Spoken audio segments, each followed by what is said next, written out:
باز یک خانه فروشید در شهر کلوب، محله فردوسی. تماشا میکنیم بچه‌ها، ببینیم.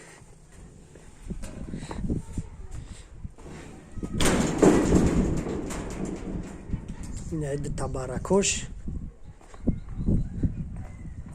اوسش خانه، کخنی، علو خانه، حجت خانه، حولیش میبینیم.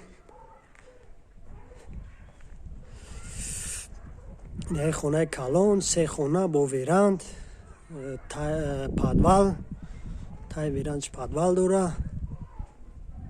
بچه ها میبینیم کدامی که خانه خر علیشی هم میشوه، سکسی هم باشه علیشی میشوه.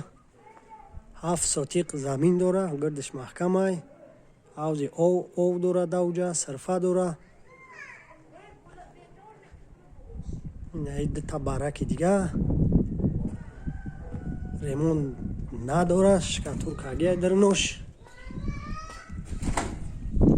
میبینیم بچه ها،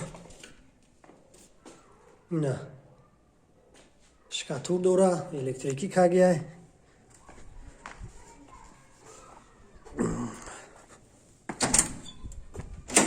خیش هم همچون هم خیلی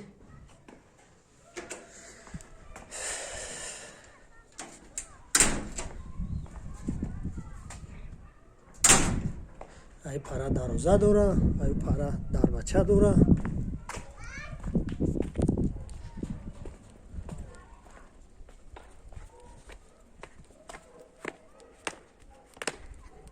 میدویم بچه ها، میبینیم